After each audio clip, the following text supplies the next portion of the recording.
Todd, how are you today? How are you, Ray? What's up, man? I'm doing good. After last night, I finally watched the Phillies beat the Mets. I couldn't be doing much better, honestly. Been a while.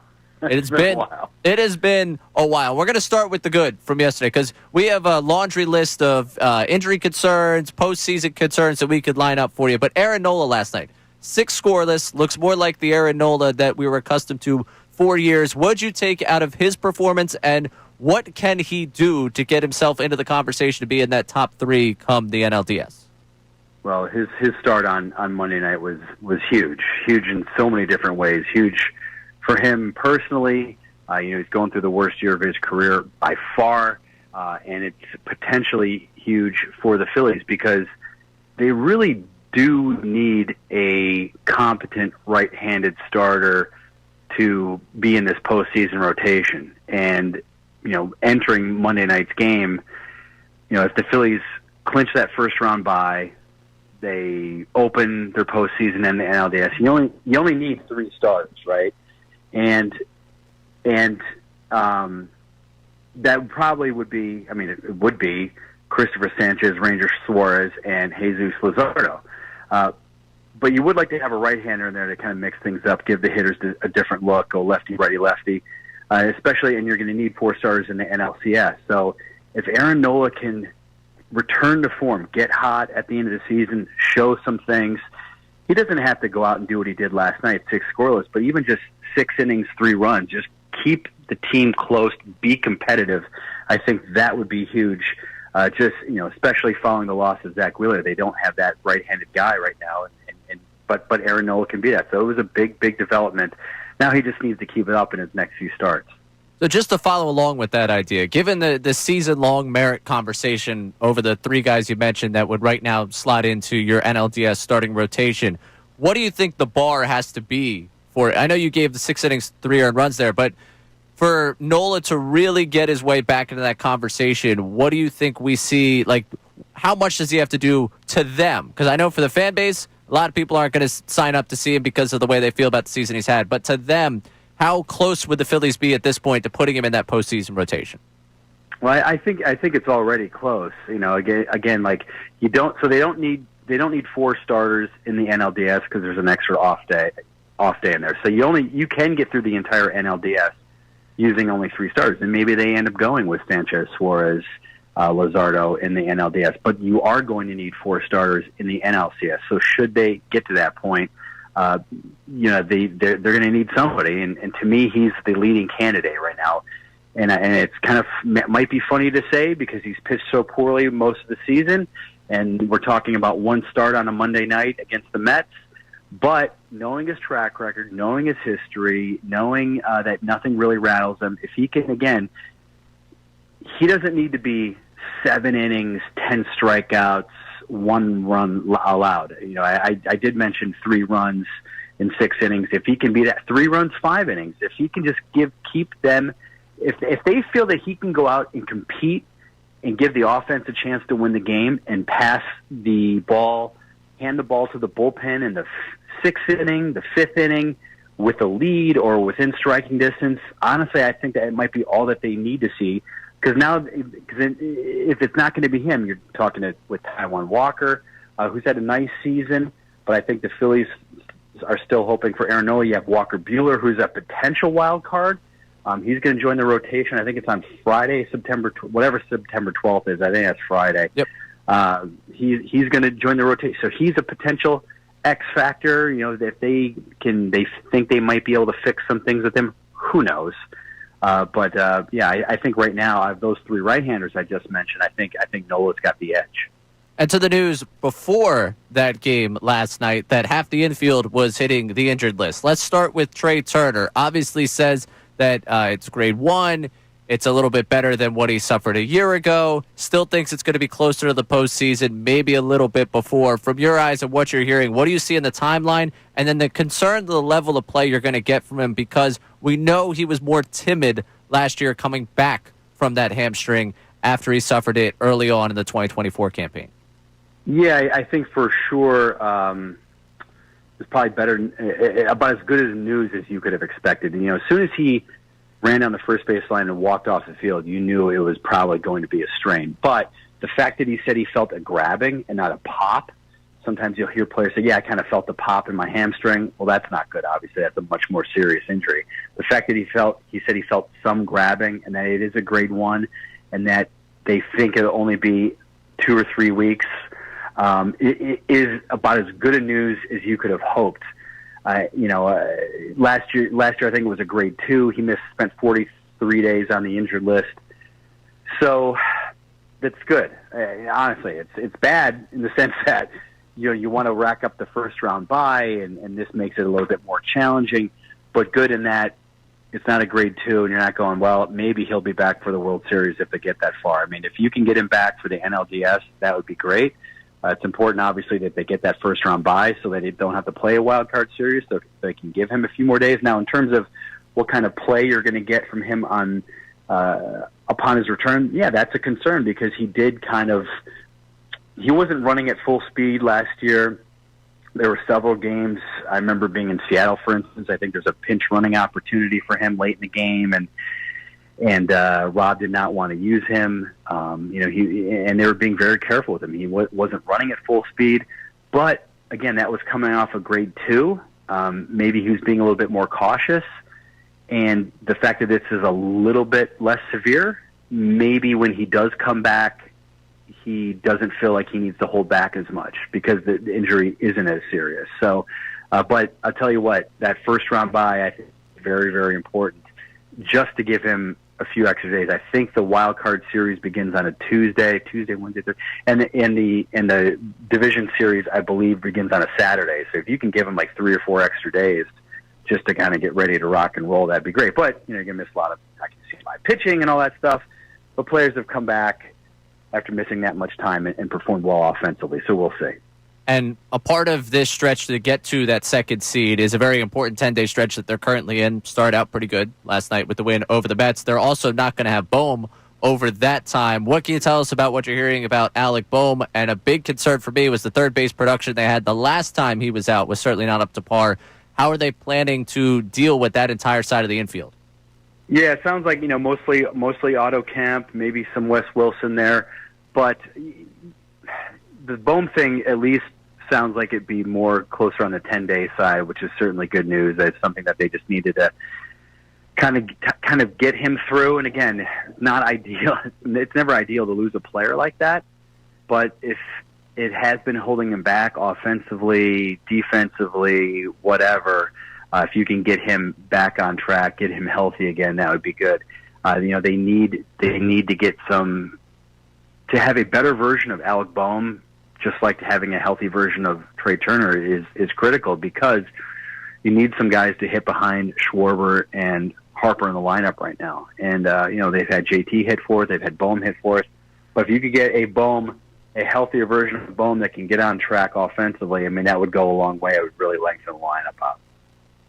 We're talking to Todd Zolecki here of MLB.com and the Phillies show. And Todd, I'm going to ask you the question because I know there's a subset of the listeners right now that have talked themselves into it. They saw him get promoted to AAA, and they think that the guy should just be given a shot. Aiden Miller as a potential to fill in here and get a call-up somewhere late here. I know you guys touched on the Philly show this week. What do you think the prospects of Aiden Miller are in this Trey Turner absence? Well, it's certainly interesting because he was absolutely on fire in Double-A the last month or so. I mean, hitting .380 and on base of over .450, a slug over .650. He's been absolutely amazing over the last month. But the fact there's 2 weeks to go, the fact that there's so much on the line, I don't see it happening. Believe me, I would love to see it happen. I think it would be fun to see it happen. But you have a competent player in Edmundo Sosa that can play some shortstop and play very good defensive shortstop.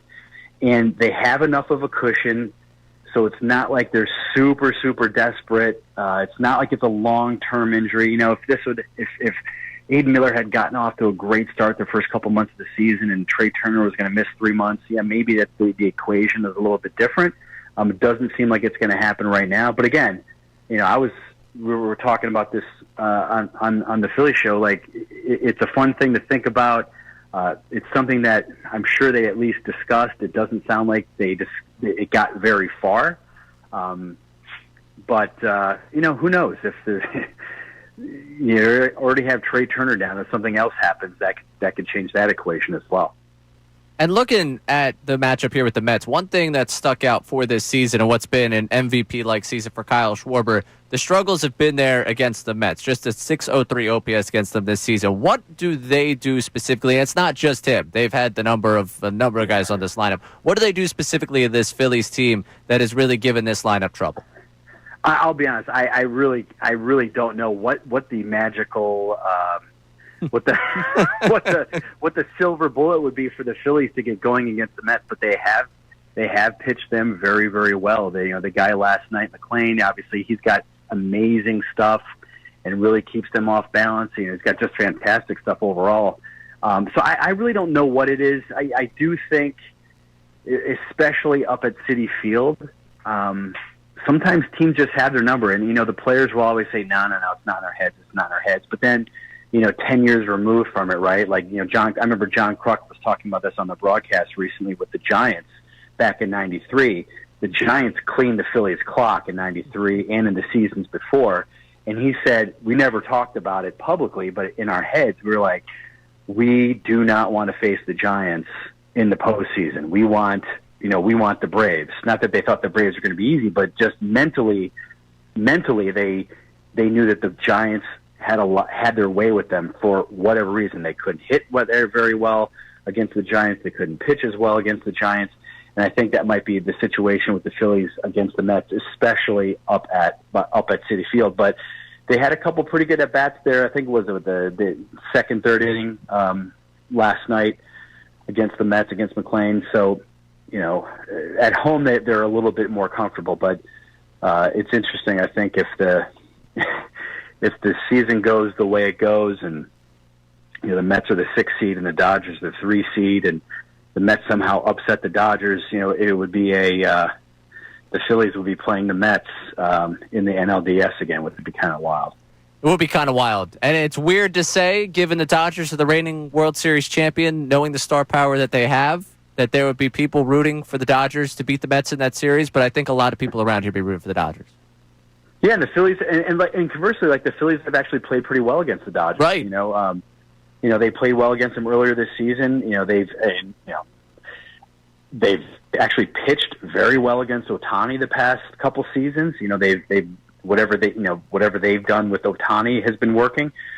So it's interesting. It's like I've been telling people already, like, people say, wow, the offense is really hot and cold, and they lost Wheeler, and I don't think they have a chance. Obviously, the thing with the injury of Turner is a blow, unless he comes, if he wouldn't come back and be ready for the postseason. But every single other team in the National League right now is as flawed as the Phillies, or maybe even more flawed as the Phillies. I was looking this up the other day. The Dodgers, since early July, are 5, 6, 7 games under 500. The Mets, have been struggling since they swept the Phillies. The Cubs are a 500 team since mid-July. The Padres are under 500 since mid-August. The Brewers are under 500 since they won 13 in a row. So it's not like, the Phillies have as good a chance as anybody, in my opinion. They just have to play well at the right time. I know some people hate hearing that, but it is the truth. If they play well at the right time, they have as good a chance as anybody of going a long way. And one last thing for you here, because this was kind of where I opened the show today. Last night, being there at the game, watching that one, Bader has 3 hits. Robertson comes in, strikes out a pair of guys, makes that defensive play. Duran closes it out. There was a lot of conversation from the beginning of the season all the way up until July about what they needed, how they needed to fix, how underwhelming the offseason was for people. To grade out what Dave Dombrowski's done in season to put this team in a position to succeed in the postseason, what would you grade him out in what he's done? Because I continue to sit here and say, hey, we could criticize that offseason, but what they've been able to fix inside of this season, he deserves high praise for what they were able to get done throughout July to put them in the position they are right now in September. 100%. So, if you would grade the offseason moves, Max Kepler has come on lately. He's become a nice platoon player in right field, occasionally playing some left field. you probably still say it's a D at best, right? I mean, because Romano has not worked out at all. They released Joe Ross. I mean, the off-season moves did not work as expected. But the July 31st moves, the July moves, as you mentioned, Duran, Bader, and David Robertson, boy, you have to almost say an A, because Duran has totally changed the feeling of the Phillies having a lead going into the late innings. It's literally now just like Ken Kerkering, Strom, Robertson, get the ball to Duran. If they can get the ball to Duran, I think they're going to win this game. I think that's the general feeling most Phillies fans right now and the players in that clubhouse have. Bader has brought some swagger to the team. He's brought a great glove in center field. He's been getting on base a lot. He's been hitting well. He's allowed now Rob Thompson to go to these platoon situations in left field and right field, and those have worked.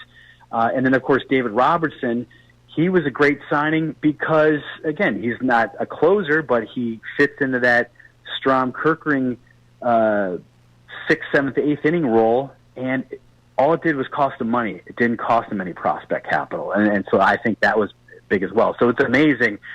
You compare the off-season moves to the in-season moves, and it's like, man, was there a different general manager, president of baseball ops making these moves? No, same guy. It's just that one batch of moves did not work out at all, really, and the other ones have been working out beautifully so far. Yeah, credit where credit's due on that one. And Todd, always appreciate getting the chance to talk with you. We'll definitely be talking to you down the line. Thanks for joining us today. Thank you. Take care. Hey, it's Ray Dunne from the Midday Show. Thank you so much for watching our content. If you want more videos, you can click right here. Or how about you subscribe right here so you stay in the know on all that's coming from 97.5 The Fanatic.